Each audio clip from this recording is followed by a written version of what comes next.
COPWATCH, policing the police every single day. You get the whole thing. Say hi, Andy. I'm recording you. All right, you get the whole thing. Right? I got you. Ocean City cops are not people. Yes, they are. You know what's really criminal? What's that? Those knee-high socks. I know, but that's what the brown shirts wore. Is not, oh, excuse me, that's irrelevant because we stopped doing that. Those are the main items that I'd like to make sure everyone is aware of before we offer citizen comments. At this time, if you have anything on your mind that you would like to speak to the council members about, please come to the podium, state your name for the record, and you will have 3 minutes to speak. Good morning. Gene Murtha, Punta Gorda resident and chairman of the Charlotte County Republican Party Executive Committee. At our last 2 monthly meetings of the Charlotte County Republican Executive Committee, it was agreed that the recently enacted Punta Gorda City sign ordinance addressing the banning of certain content on signage, including flags, apparel, or accoutrements, which include signs or flags on any vehicle or vessel, is in direct violation of our United States Constitution, First Amendment, which protects our rights to free speech. This challenge on the legality of this ordinance is also fully supported by the state Republican Party of Florida. We know that your intentions on controlling crude language may have been well intended, but you cannot let the obnoxious behavior of a few trample on and deny the rights of all others to express themselves as protected by the First Amendment, which is what this ordinance does. We request that the City Council reconsiders this ordinance and eliminates banning specific content. Wording such as Section 11.5 prohibited signs, paragraph Z. This wording is restrictive and wrought with unbridled governmental overreach and attacking the rights to express oneself. Considering it has been enacted in the interim, perhaps the City Council should publish in the Sun newspaper and place on its website the specific and exact list of now forbidden words or graphics in Punta Gorda. Punta Gorda citizens have a right to know what they are now forbidden to use or potentially be fined for expressing. This whole initiative by the city closely parallels restrictive behavior of the left-wing communist or right-wing fascist regimes throughout world history. Those regimes all knew that it was impossible to have an honest and open election without free speech and a free press. So they attacked and banned both. Currently, this ordinance leaves any signage or flag wording up to the discretion of a tribunal of a few and denies the individual from expressing their opinions in the manners which they so choose. This is not a partisan issue, but a United States constitutional right, which the city has absolutely no right to deny. We encourage all Democrats and all independents to join us in this challenge. As I said, we understand the council's good intentions, but this must be reversed, since if not, it will, without a doubt, be shortly heading to the appeals court system. The city does not need to be spending citizens' dollars on legal fees that will undoubtedly be wasted.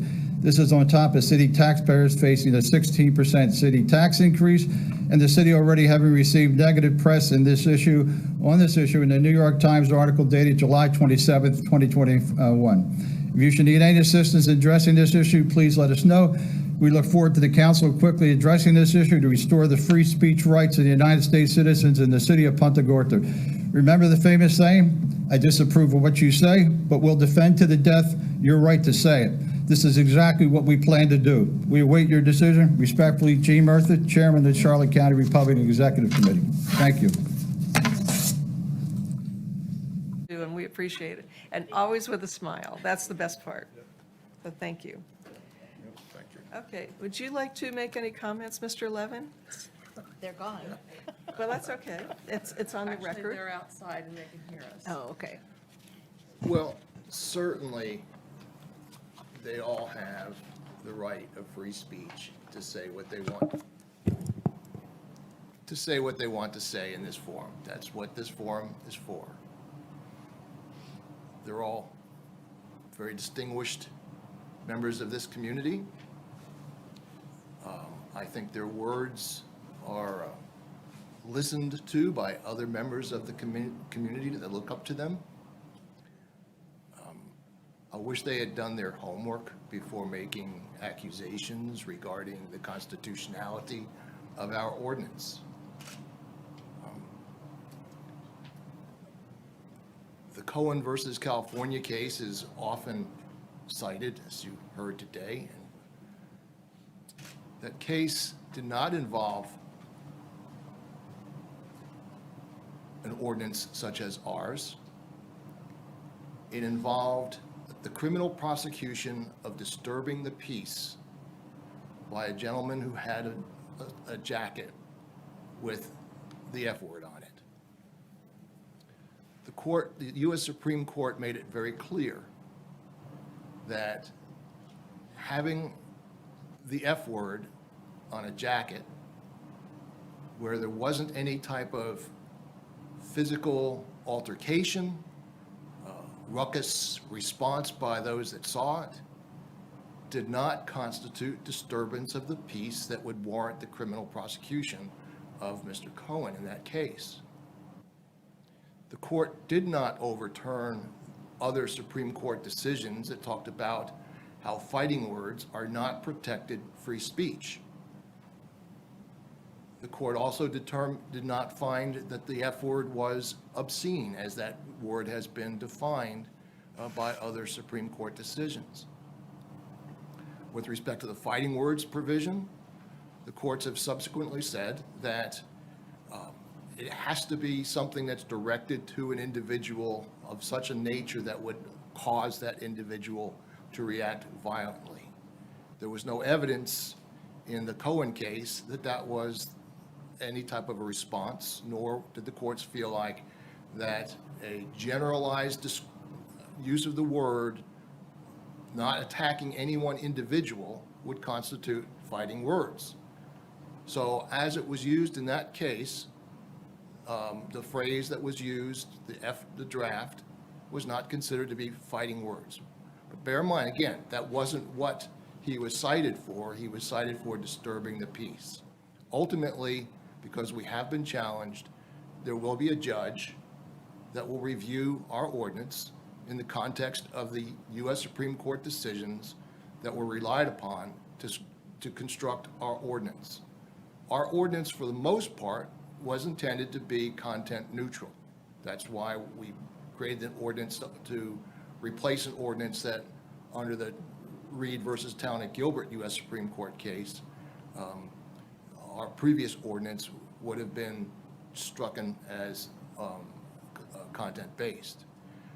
But the Supreme Court has recognized that there are certain classes of words that are not worthy of First Amendment protection.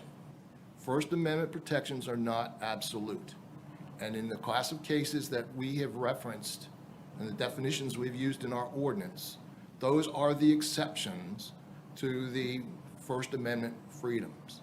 I thought it was interesting that when the gentleman was talking about the Cohen case and what the facts in the Cohen case were, he used the term F word. He knew that it would be inappropriate and indecent for him to use that word in this public setting, particularly when it's being broadcast and it's possible that children under the age of 17 could view it. Our ordinance does not prohibit free speech. Our ordinance prohibits certain exceptions to the protection of free speech, particularly for the protection of the minors in our community. And I'm somewhat shocked that the party that has long been recognized as a party of family values, protection of children, protection of children's rights, would take the position that our ordinance, which is intended to protect children from signs that they cannot simply look away from, would be inappropriate and unconstitutional. That's all I have. Thank you. Thank you. Okay, moving on. We have, under public hearing agenda, we have two ordinances. Good morning. Thank you for your service.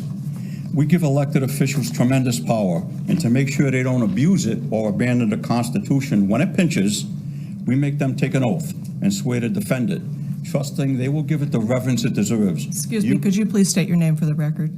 Oh, sorry. Bill Mateo, Punta Gorda. Trusting they will give it the reverence it deserves. You took that oath, so did I as a police chief. Punta Gorda seemingly abandoned the Constitution with its new sign ordinance. In 2015, the Supreme Court said in Reed v. Gilbert that if you have to read a sign to determine whether it's prohibited or not, then it's not content neutral. but content-based, stating that you can't impose content-based restrictions on political speech in traditional public forums, such as a sidewalk, as opposed to a limited public forum, such as City Hall. Exceptions must pass strict scrutiny, which requires a compelling governmental interest. Objections to certain words aren't valid exceptions, but you didn't care. City officials declared the ordinance was content neutral. But how? People were cited after authorities read their political signs and determined the messages were prohibited, thus making this ordinance content-based, despite your claims. In '72, the Supreme Court ruled in Cohen v. California that Paul Cohen had a constitutional right to wear a jacket with the words, "F the draft," into a crowded courthouse. The court ruled that no matter how offensive that word was or who saw it, his peaceful protest was protected political speech, not obscenity, not fighting words. They declared such words couldn't be suppressed or made illegal.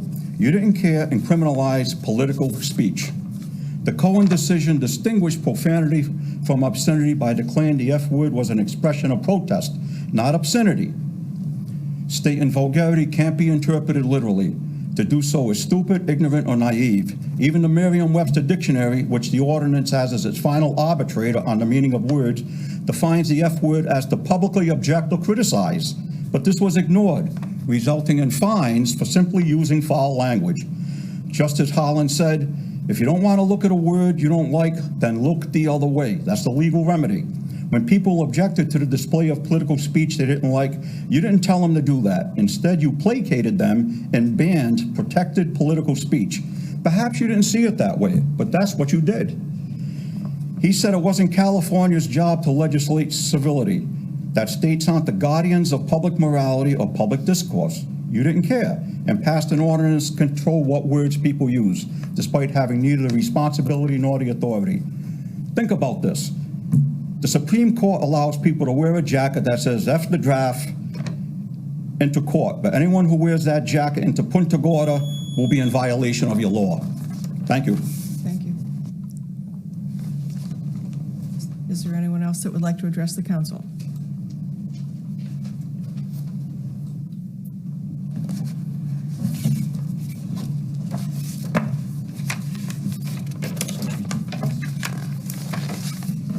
My name is John Beasley. Some of this will be a repeat. Members of the board, thank you for this opportunity. In some ways, we have an advantage. I know you folks are work very hard to do the very best that you can in all ways. In a situation like this, you have 30 issues before us.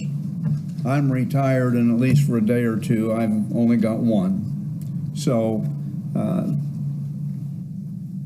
the one issue here that obviously is the issue of profanity, and it's already been directed to some extent.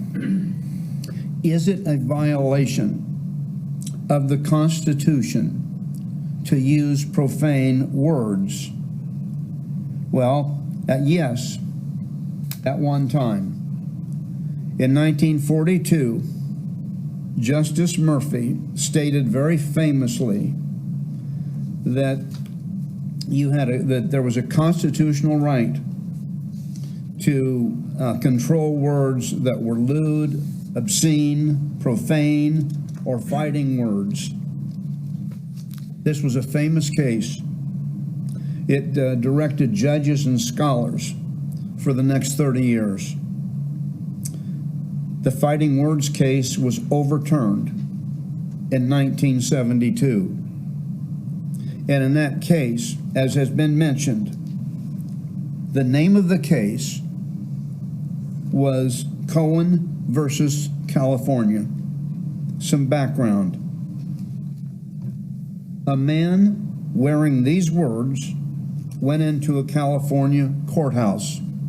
The words, as have been mentioned, F the draft. The issue, could he be convicted under a local disturbing the peace law? It went to the Supreme Court. Justice Harlan said no, and the court said no. I said that one man's vulgarity is another man's lyric. So this case overturns the fighting words case, but it went further than that. Harlan warned that government might seize upon the censorship of certain words as a way of banning unpopular views. Some might say that is found in the situation before us today. I'd like to make a comment about yard signs. Sir, your 3 minutes are up. Oh, real quick. Yard signs, you're not going to be able to regulate yard signs. Sir, your 3 minutes are up. Okay, and if I could just, Sir, your 3 minutes are up. Can I make one final comment? No, I'm sorry, your 3 minutes are up. All We right. have to be fair to everyone, and we need to keep the meeting moving.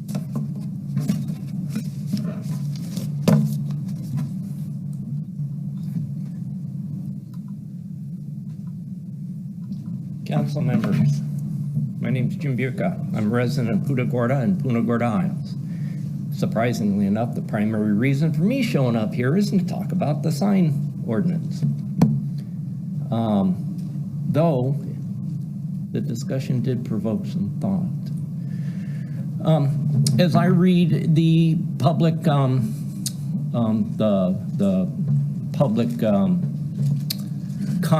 comment or whatever it is on the agenda, might understand, and please tell me if I'm mistaken so that I can cease. I might understand that the two items on the agenda are to increase our refuse collection, which includes yard waste, green waste, and the whole lot, and as well as our water sewer. I will take that as a yes, that it will. At what point we have a substantial tax increase coming up that you seem to be intent on pushing forward? We have a seawall assessment that went up $100 more. Are there any avenues available to the city to cease pulling money out of the citizenry? I say these not to be contentious or argumentative. I say them solely for the purpose of producing thought, to provoke the ability to consider your decisions. It's important to us as citizens to make sure that we are well represented. I appreciate your consideration on those matters because I know the public hearing is tonight on those matters. Thinking about the signs, however, I do have a question or something to consider. What if I put up a flag or a yard sign or a bumper sticker or wore a hat or had a shirt that said, "Make love, not war"? I believe by the definitions contained in the ordinance that you would find that objectionable. And I don't know how that could withstand any challenge or appeal. Just something to consider. Thank you. Thank you. Is there anyone else that would like to address council? Please get in line and stand behind the speaker so that we can keep the meeting moving if there's anyone else. My name is Tim Sullivan, and I'm a candidate for the Punta Gorda Isles Canal Advisory Committee. We will have that in just a minute as soon as citizen comments are over. We have a time on the agenda for anybody who has put their name in for a border. I didn't know that. It'll be just in a few minutes, okay? Thank you. Good morning, Mayor, City Council. My name is Bill Schmidt, Punta Gorda resident. Thank you for the opportunity to speak with you today. Those words are very well spoken because the operative word is speak. I'm concerned about the ordinance that you put together regarding the messaging on the signage.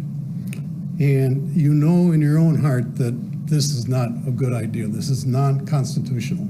You may not like the message. You may not like the character of the person who made the message, but it's still a message, and it is free speech.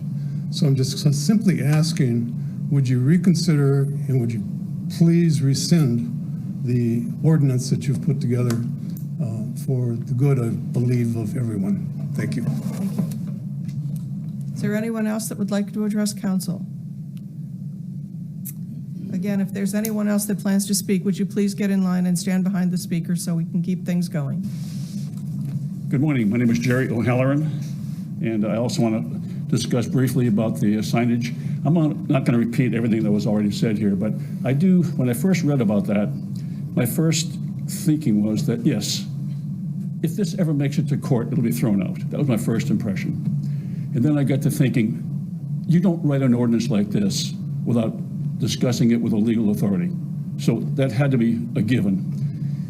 And I also have to assume that the legal authority probably would not have approved this as anything that would last, anything that would not be violating the Constitution. Having said that, then I've had to come to the conclusion that the only reason you did it, that you didn't think you'd find anyone objecting to it, and you could probably get away with it. And that's fine, I understand that. In this community, it's a nice community.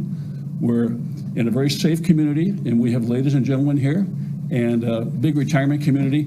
Nobody out there likes those signages. Nobody else out there likes to see that. But you've accomplished your mission, and we don't see those signages out there anymore.